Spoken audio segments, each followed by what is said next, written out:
Motion pictures. Oh, cinema. Cinema é uma coisa muito antiga, né? Você leva aquelas coisas que se mexiam, teatrinho chinês. O filme do Bergman, Fanny Alexander. Eu sempre gostei muito desse procedimento de imobilizar as coisas. Quer dizer, o tempo de um espetáculo de teatro, eu sempre gostei muito de teatro.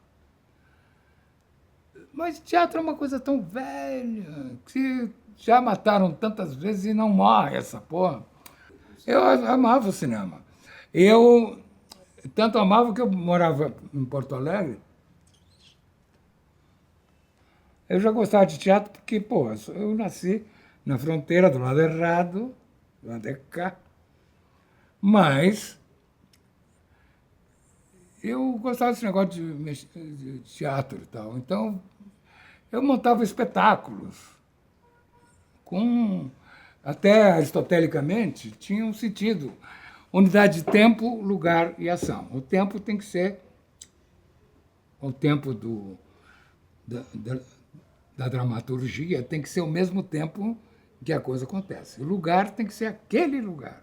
E a ação é que cada, cada força em conflito, que o armácia quer dizer o conflito dramático, tem uma vontade que, aliada a uma contra-vontade, dá o conflito dramático, que é a razão de toda a dramaturgia. E até hoje a poética aristotélica ainda domina um pouco. No cinema, na dramaturgia cinematográfica, sim, a história é uma grande mentira. Agora as mentiras já estão na ordem do dia, né? Já não se sabe mais exatamente o que é mentira ou a pós-verdade, né? Hollywood, de repente, começou a contar a história dos perdedores. Nós somos todos perdedores. A lógica do pior é exatamente a lógica do perdedor, né? O nosso ponto de vista histórico não foi contado. A expressão é tudo verdade, já dá para perceber que é especulação. O Quintana dizia que a verdade é uma mentira que esqueceu de acontecer. Quer dizer, você mente. Eu, no tempo que eu mentia, eu, eu primeiro eu jogava a fuleira, né? Já comi. Né? Depois eu tinha que comer. Pô. Cabeça? E a literatura? O que é a literatura? Não sei, uma puta mentira, mas uma mentira artística, bem elaborada e tal. Né? E a política, por exemplo, existe mentira na política? Não, existe uma fuleira que tu lança. Se colar, colou. Né? Como é que é nas palavras cruzadas? Homem que sabe mentir, ator. Eu me lembro que teve um festival em Brasília, desses festivais aí, que eram 7 filmes, eu estava em 6. Eu ganhei o prêmio de melhor coadjuvante. Tipo, não. Aí os caras me entrevistaram, ano que vem eu ganho de revelação. É prêmio o seguinte, né? Prêmio é para dividir, não é para juntar. Né? Então, ele transforma um Maurício do Vale, grande Maurição, ou o Nuno, que é uma pessoa deliciosa, um grande ator, e meu concorrente. Quer dizer, eles me dividem. Eu não estou nem aí. Quer dizer, a grana tudo bem. Eu me lembro que vários prêmios que eu ganhei, só que Quito eu ganhei uma porrada. O Candango eu ganhei 3, sei lá. E, frequentemente, como coadjuvante, eu ganhava melhor ator, como, sei lá, o prêmio é para dividir, não é para juntar. Participação especial. Não, na Itália chegaram a inventar participazione straordinaria. No Brasil, participação afetiva. Né? Não, pô, tá, não precisa me dar destaque, não. Deixa que eu sei me destacar. O fracasso não me subiu a cabeça. É. Em Hollywood, o cara está sentado em casa, de repente tocar o telefone, você vem dirigir um filme aqui. O Vento Levou, teve 6 ou 7 diretores. Vem cá, dirige aqui. Está demitido, vai um outro diretor. Não, o diretor é quase um técnico dentro do cinemão industrial não autoral americano. O cinema se tornou autoral muito tempo depois. Durante muito tempo não era autoral. O diretor mal participava do argumento, que dirá do roteiro. Tinha roteiristas profissionais, que quem supervalorizou um negócio chamado roteiro foi um italianinho chamado Federico Fellini, que era roteirista e era cartunista. Que a adaptação é uma palavra um pouco estranha, mas é só traduzir. Na Itália, você tem que pagar um extra em alguns cinemas para ver o som original. Quase tudo é dublado. Tudo é dublado. A profissão de dublador lá é uma profissão que segura a barra dos atores quando eles não estão... Quando a produção começa a cair, etc. e tal, quando o Hollywood começa a tomar conta de tudo, ainda resta a dublagem que tem que ser paga. Tem uma grana que é para os dubladores. O Gianmaria Volonté foi dublador. Todos eles eram dubladores. Teve uma época que eu entrei na moda, a minha voz, e a publicidade me chamava para fazer tudo. Um dia pintou 3 anúncios com eu fazendo, um atrás do outro. Aí eu pensei assim, está na hora de multiplicar por 5 o meu preço, porque eu tenho que parar de trabalhar tanto. Inclusive, frequentemente, eu tinha que escolher entre a Fiat e a Volkswagen. Sei lá o quê, que iam lançar um carro, que iam lançar comigo. Então, mas isso aí, em vez de eu valorizar isso, eu queria pegar tudo. Mas aí, eu não... Semana que vem eu me organizo, né? Eu cheguei a dublar uns filmes assim, aparecia assim uma carroça, a ponta do chapéu do mocinho e a ponta do chapéu do bandido. Os caras não sabiam fazer direito. O Techniscope, aqueles espaguetes do Sérgio Leone, eles começaram a usar 2 perfurações em vez de 4, né? Aí ficava retangular do mesmo jeito, igual o Cinemascope. Os americanos estavam os tubos, os italianos iam lá e faziam igual. O Bernardo é um cara também, é meu amigo. Um cara do cacete, bonito pra cacete e tal. Fez O Inconformista, fez O Último Tango com música de um argentino. Era o Gato Barbieri, que era meu amigo também. Havia uma espécie de turismo cinematográfico que era ver O Último Tango em Paris, que era proibido. Então a gente ia para o Uruguai, porque no Uruguai a censura deixou. O nego vacilou, né? Pô, ele fez filmes fantásticos. Pô. Até o Joel filmou com ele. Eu conheci ele bem. E esse cara ainda vai ser restaurado. Fez grandes filmes.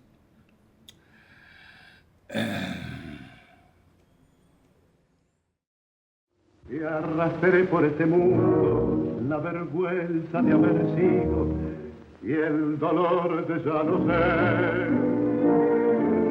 Bajo el ala del sombrero, cuántas veces embosada, una lágrima asomada, yo no pude contener.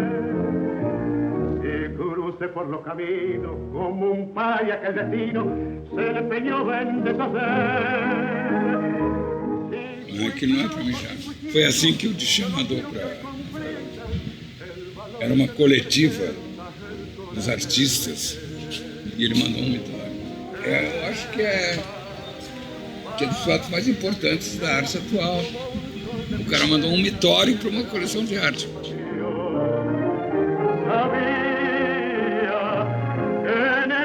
No cabía toda la humilde alegría de mi pobre corazón.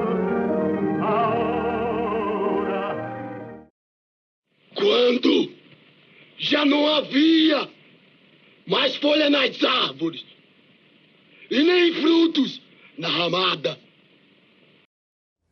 Os Fuzis eram um roteiro que o Rui tinha escrito na Grécia, que era um frio danado, muito gelo, era o inverno europeu, e que tinha os lobos que iam invadir, porque ficava sem o substrato deles, dos lobos, então eles invadiam a cidade. E aqui no Brasil eles transferiram o Guerra e Miguel Torres, era o corroteirista que morreu durante a pré-produção do filme, que eu estava fazendo locução, morreu de um desastre, um jipe.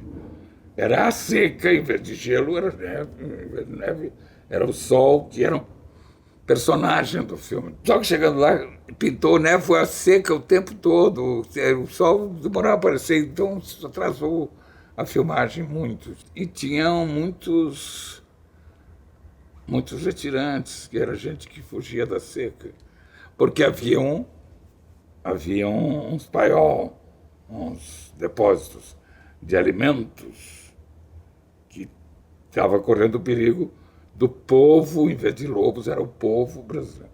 O pessoal retirante da seca nordestina que invadiam para pegar os alimentos. Então tinha uma tropa que era eu me lembro que eu tinha cumprido o serviço militar e eu cumpri na tropa, e tem uma cena que eu explico como é que é um fuzil, e eu, de olhos vendados, ficava desarmando tudo. Para vocês verem como tem uma coisa assim meio anacrônica, que o Exército Brasileiro, naquela ocasião, ainda usava esse fuzil, que era de 1914, 1892, Mauser. Fuzil Mauser 1895. Arma de matar. Individual e portátil. Destinado a efetuar tiros em profundidade. De pé. De joelhos. O deitado. Cada macaco no seu galho. E, de certa maneira, o Rui tinha vontade de se redimir comigo, porque esse negócio do Cécio me dublar, o Cécio fez um trabalho fantástico. E, naquele tempo, a gente era dublado. Estava muito perto. Você não devia, Pedro. Fica quieto. Anda, seu cachorro. Anda! Esse som direto era um luxo. Naquele tempo não existia grua no Brasil. Pô, grua que é uma gangorra. Qual é o problema? Não tinha. Nós não tínhamos recurso nenhum. Mas o cinema pobre brasileiro é maravilhoso. Eu acho que é o melhor cinema brasileiro do mundo, né? Aí encontrei Carvana, Joel Barcelos, Ivan Cândido, Leonides Bayer. E eram os militares. Naquela região da seca, eu era brancaço, mas parece que era para ser... Acho que o primeiro ator que foi chamado foi Jardel, filho, que estava no auge naquela época. Nós filmamos numa cidade que ainda existe, que chama Milagres, que é sertão da Bahia. Mas você sabe, por exemplo, que uma produção brasileira, que era o Vidas Secas, a primeira vez que o Nelson Pereira foi filmar, não estava na seca, esse ano não teve seca. Então tem aquela música, mandar caro quando flora na seca, é sinal que a chuva chega. Então o Nelson fez um outro filme. Nas costas do roteiro, ele escreveu um outro, chamado Mandacaru Vermelho. Porque não dava. Inclusive, esse cinema conquistou muito essa tendência social, esquerda e tal, do cinema europeu. Eles encomendavam praticamente que a gente fosse contra o sistema. Não, tudo bem. A gente tinha também essa paixão pela utopia. Nada melhor que uma boa utopia, né? O marxismo estava muito na moda na ocasião. Então, mas sabe o diabo por viejo que por diabo. Eu era muito novo, entende? Eu acredito como ponto de chegada, não como ponto de partida. Não. Aí que é a diferença. Next week I'll get organized. Um dia a gente chega lá. Tinha essa coisa que era o cinema social que estava vendendo. Pô, na Itália,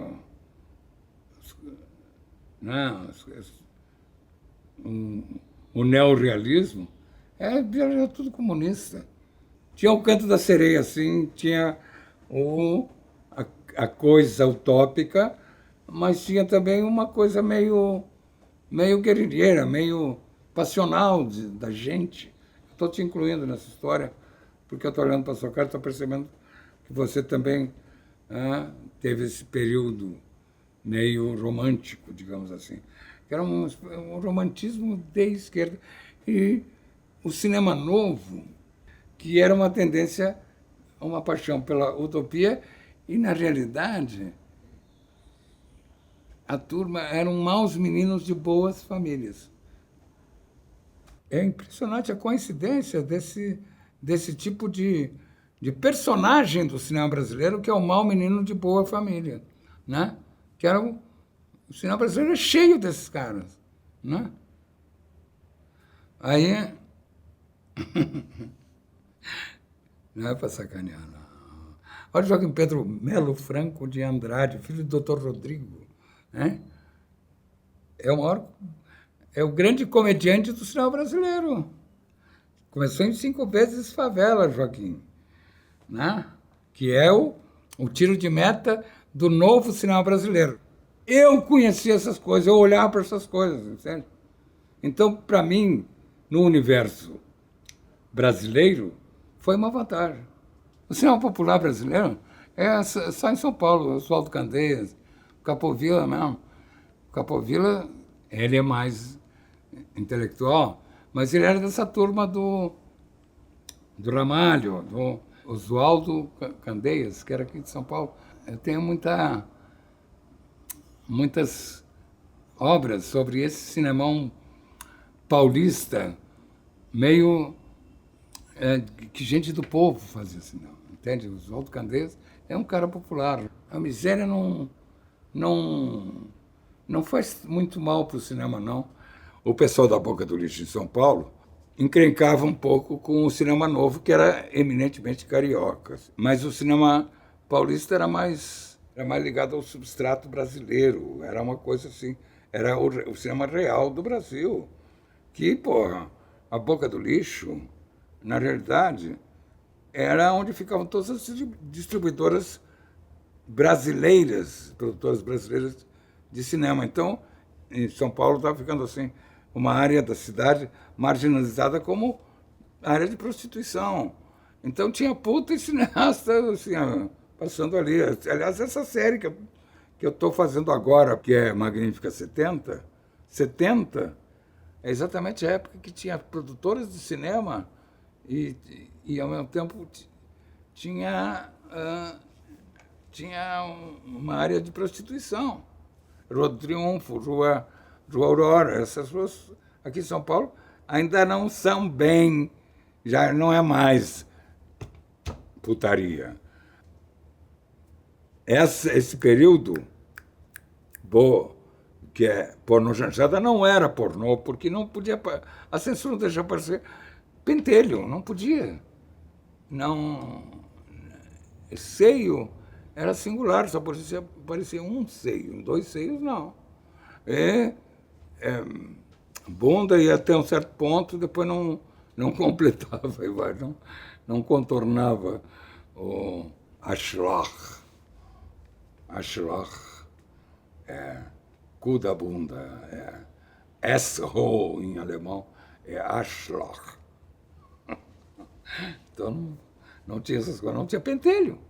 Como é que pode ser pornô? Não era. E chanchada, meu Deus do céu, chanchada é a estética do cinema brasileiro. O cinema legítimo brasileiro, o que é uma escola cinematográfica? É uma imitação de uma imitação de uma imitação de uma imitação que vai ficando você consegue traçar uma linha. O que é o neorrealismo? O De Sica fez lá um filme, o Rossellini fez outro, não sei o que, fizeram aí um, imitou um pouco o outro e tal, e deu o neorrealismo italiano, né? Que tem De Sica na história, não é só Rossellini. Tem De Sica. Era a escola brasileira de cinema, era chanchada.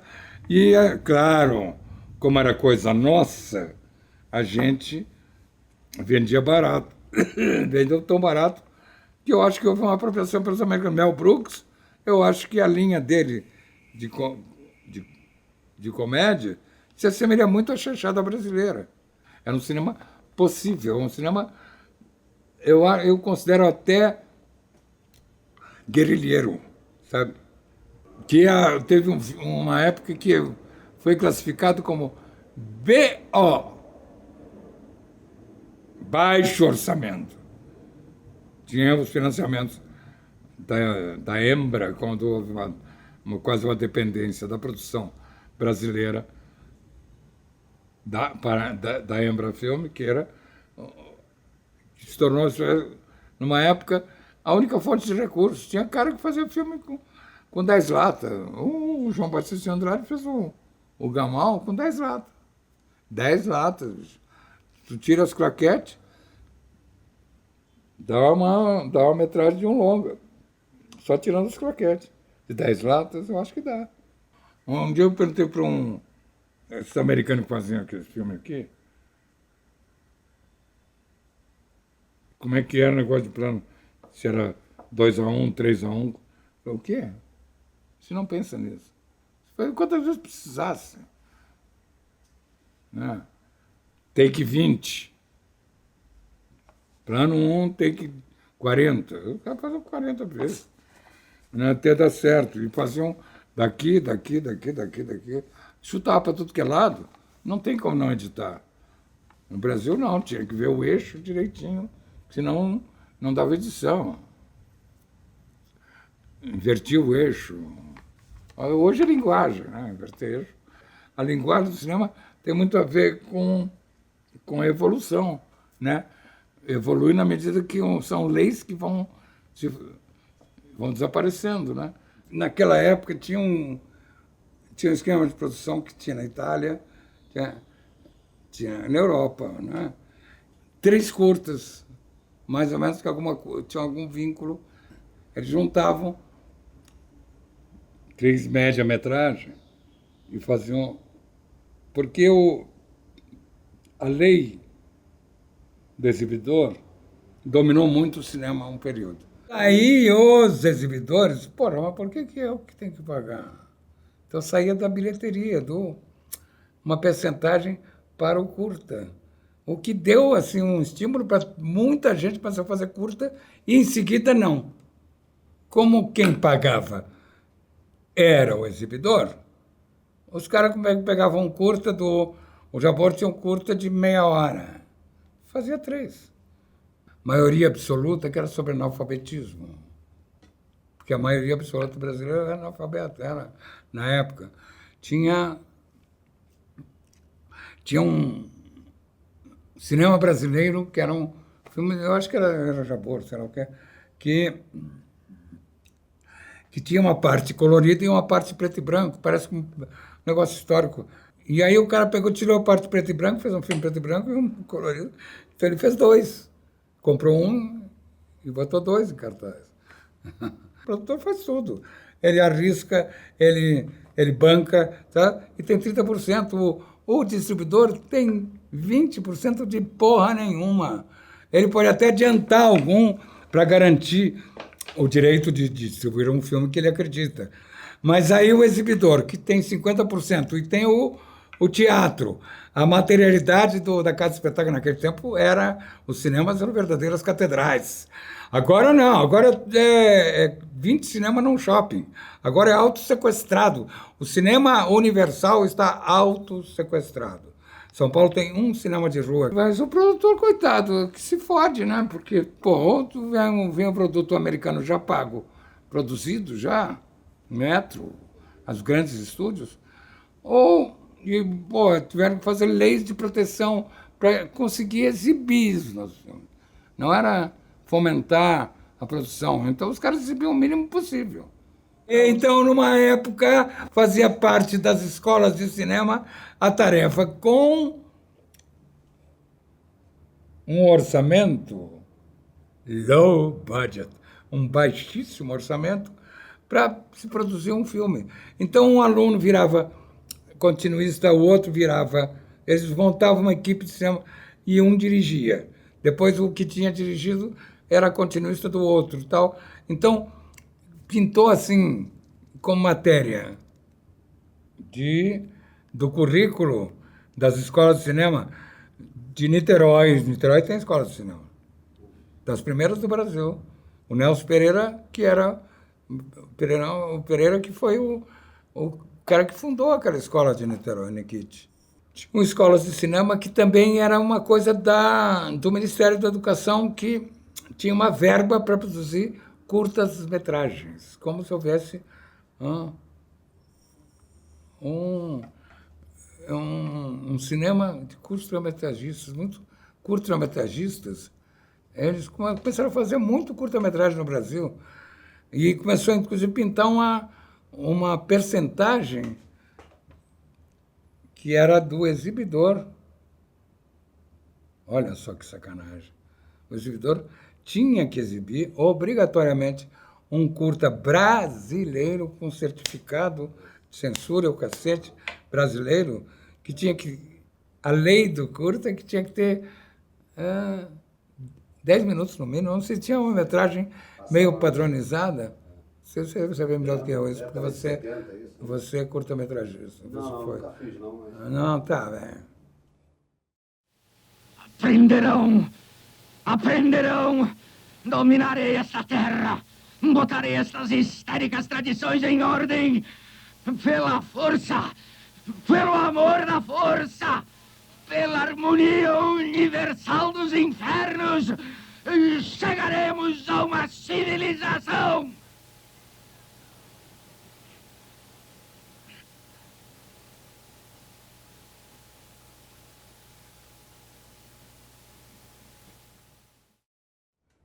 No Terra em Transe, tinha um ator, que o Reis. Ele tinha esposa, mulher de buceta e tudo, e ao mesmo tempo também estrangulava o pele vermelho, encostava do troço. E tinha um namorado no Nordeste, que ele foi para o Nordeste, ele foi atrás do namorado e aí adorou o personagem, o filme e tudo. E aí eu entrei no lugar dele, como se o Glauber não dava importância para essas coisas. Tinha o cara fazer uma cena, o cara não estava, chama, peraí, faz. E eu entrei no filme, graças a Deus, foi uma glória para mim, e fazendo um personagem que já existia. A irresponsabilidade política. A irresponsabilidade política, a irresponsabilidade Seu política. anarquismo. A irresponsabilidade política. A irresponsabilidade política. A irresponsabilidade política. A irresponsabilidade política. A irresponsabilidade política. A irresponsabilidade política. A irresponsabilidade. Tinha Danusa Leão, Glauci Rocha, Paulo Otran, tinha Jardel Filho, era um grande elenco. E o Cláudio Werneck tinha tinha emprestado uma fantasia dele que era cheia de pedras e coisas preciosas, tá, na escadaria municipal, e que tinha medo que o Jardel entrava com a metralhadora matando todo mundo. Eu lembro que tinha uma encrenca do Paulo com o Glauber, que o Glauber falava tudo com o Zelito Viana, que era produtor. E aí o Glauber, nessa cena, disse assim para o Paulo: eu quero uma coisa assim românica. E o Paulo, em choque cultural direto com o Glauber, disse assim, você quer dizer romântico? Aí o Glauber falou, esse cara quer me sacanear, o que ele está pensando? Eu falei, romântico, porque é romântico, não é romântico. E aí os elites iam lá conversar com o Paulo. Então o Paulo fazia como o Glauber queria, mas tinha esse choque. Mas eu fazia um personagem que eu acho que era uma espécie de esbirro dos poderosos, e o personagem que era o povo brasileiro, personagem emblemático, era o Flávio Miliacho, que eu gaúcho, loiro e tal, puxando o Flávio Miliacho com uma corda no pescoço. Dessa cena, esses caracteres não imprimiu porque foi desprezado na montagem, é o famoso DNM, que é dança na montagem. Eu Te Amo tinha a presença de Joel Barcelos, o grande ator Joel Barcelos, fazia um puta personagem tal que DNM. Foi na edição, o Nego Não Quis, então dança na montagem.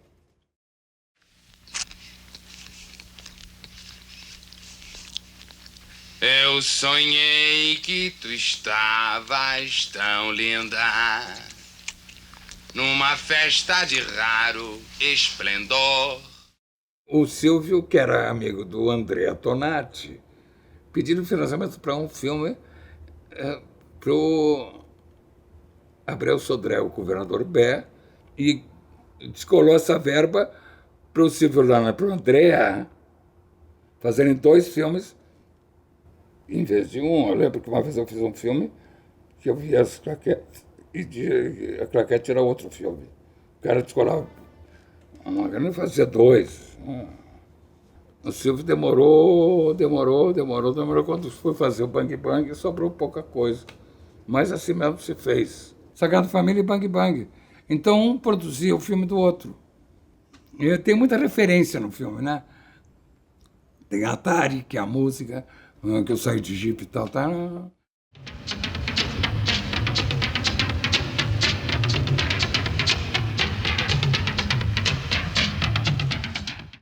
E tinha essa máscara que um amigo dele tinha surrupiado da produção americana do Planet of the Apes, que estava fazendo um sucesso maluco, deu até série. O Planeta dos Macacos teve série de televisão, tal sucesso. E um cara, que sei lá se era amigo do André, que roubou essa máscara e eu usei para...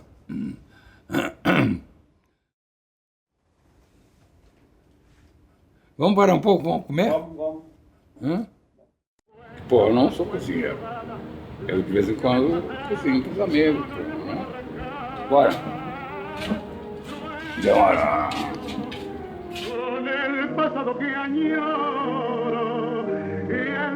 No restaurante?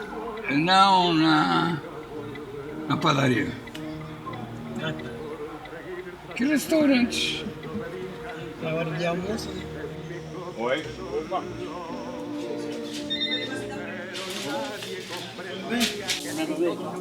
Remember me? É tudo nosso. The Brazilian theatre's lousy, no? Awful. Brazilian theatre's not very good, but I like your part. Não. Yeah, my girlfriend's got a house in Philippines. Ok. Bye-bye. Bye bye, Fred.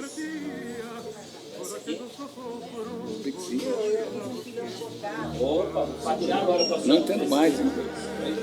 Ô, seu Peraí, tudo bom? Bem. Eu quero 100 gramas de salame picante.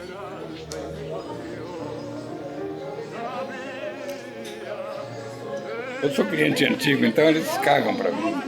Peraí, o senhor queria alguma coisa a mais? Deixa eu pensar na vida. Pode pensar que... La vergüenza de haber sido y el dolor de ya no ser. Ajuelada de sombrero, cuántas veces embosada, una lágrima asomada yo no pude contener. Y crucé por los caminos como un paya que el destino se le empeñó en deshacer. Tinha um troço das escolas de cinema que começaram a ver num curso superior de comunicações Você vai fazer o quê? Jornalismo. Você vai fazer o quê? Cinema. Pô, jornalismo e cinema, bicho, é multicultural, você tem que saber tudo, né? Jornalismo policial, jornalismo investigativo, né? Você quer ser colunista, porra, né? Então, qual é a escola de jornalismo? É a vida. O Drauzio Varela é jornalista. Ele tirou medicina, é doutor. Ele faz na imprensa crônicas a respeito de saúde. Pô, mas ele é médico. Tá tudo bem. E é bom jornalista, o filho da puta. Né? Ele tem, assim, tem matérias fantásticas. Ele fez Carandiru, cara. Ele escreveu Carandiru e o Hector pegou as matérias do Drauzio Varela e fez o filme Carandiru. Fantástico, maravilhoso. Tinha, enfim, tinha os estilos pessoais, isso acabou. Então, quer dizer, porque também dá para ser jornalista. Eu, de certa maneira, eu fui. Eu tive aqui na televisão, neste canal, um programa de entrevistas. Talk show, o que é? É jornalismo. É sem frescura, porra! Nessa época não tinha filme que o roteiro não fosse de Zé Lozeiro, que era um jornalista, bom jornalista.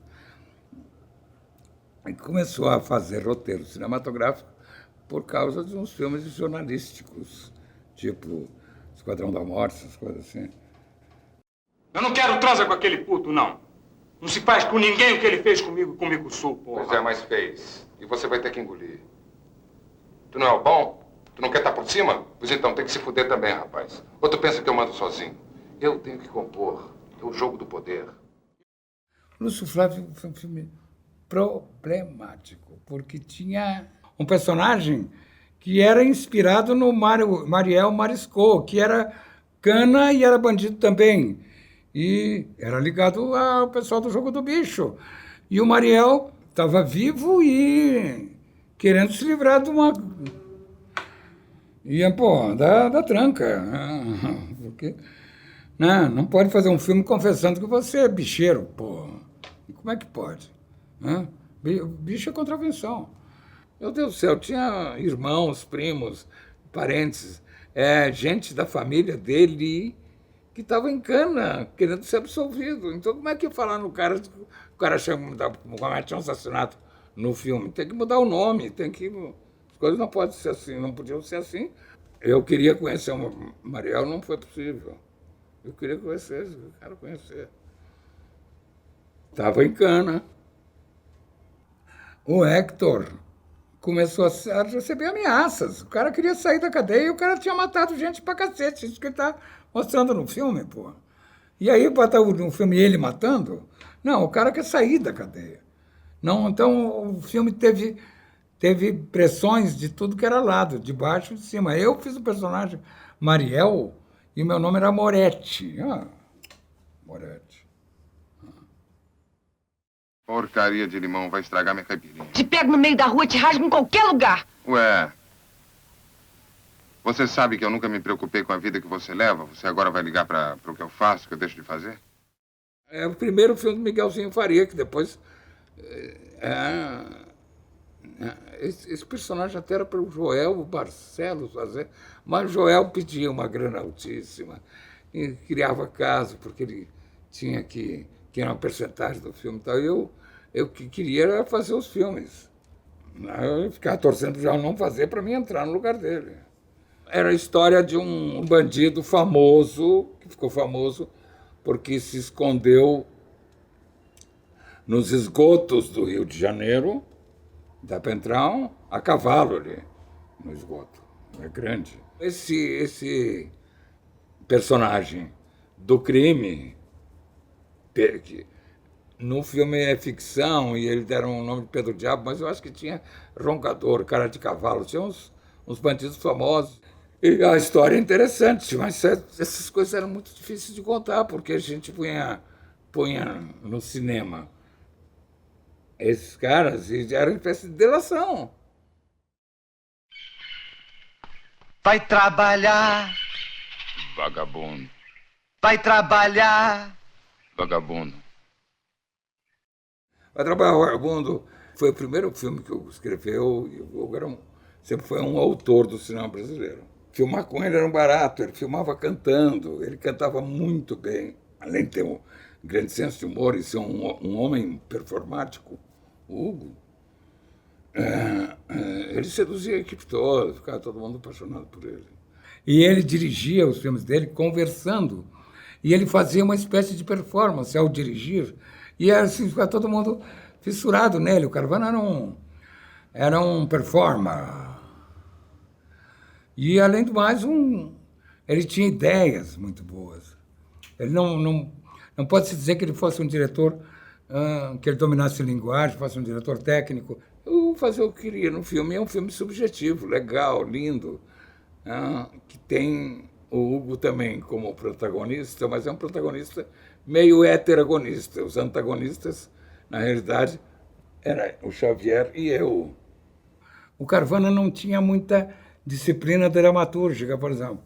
Então tinha o personagem que eu fiz se opunha ao Nelson Xavier, que para ele era o galã. E foi um filme que resultou um sucesso universal, foi sucesso na Europa, no mundo inteiro. E foi difícil para o próprio Hugo repetir essa trama tão feliz que era o vai trabalhar, vagabundo, vai trabalhar, vagabundo.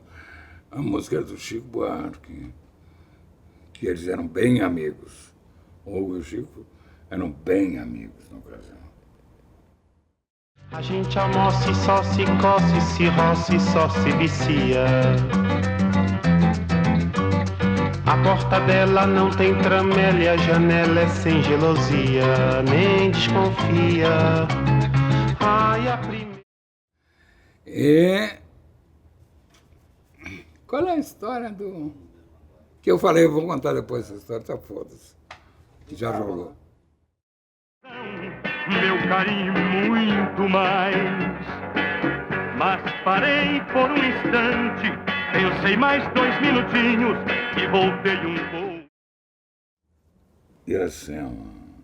Iracema, que era o nome da menina, a Edna, que o Bodansky e o Orlando Serra foram para Transamazônica, para aquela região lá, pegaram uma menina que era de lá, e aí exatamente essa história de uma menina que é uma coisa que acontecia muito naquela época, que as pessoas, os caras iam com a filha mais nova para a civilização, e a civilização era vendida para um motorista de caminhão que representava um pouco, que também era um personagem. Tinha muito gaúcho, era gente do sul, enfim. Tinha uma coisa ao mesmo tempo meio western e ao mesmo tempo meio infantil, porque tinha uma Mafuá, roda gigante. E aí, então tem um choque de... Não é um choque cultural, mas é um choque do Príncipe Encantado com substrato, né? Que é o lugar. As mulheres com 12, 13 anos, elas começam a se prostituir. Não havia um pertencimento sobre elas. As mulheres pertenciam àquelas circunstâncias. E os homens o cara aproveitava e ia embora. Uma mulher com 17 anos já estava velha. Eu te disse que o lugar é limpo, é bom. O que tu quer de melhor? É, igual esse lugar limpo escroto aí pra caralho. Eu não vou descer dessa porra, não. Tu não quer te virar? Tu não é malandro? Desce de uma vez, mulher. O meu nome no filme era Tinha um Brasil Grande. Naquela ocasião que estavam fazendo a Transamazônica. Os caras eram carniça brava mesmo. E quando essa filmagem aí, tinha guerrilha do Araguaia e ninguém sabia. Porque a gente era uma equipe de cinema multinacional, que tinha alemão e tinha brasileiro. O Bodansky queria fazer um filme brasileiro. Aí, com medo da censura,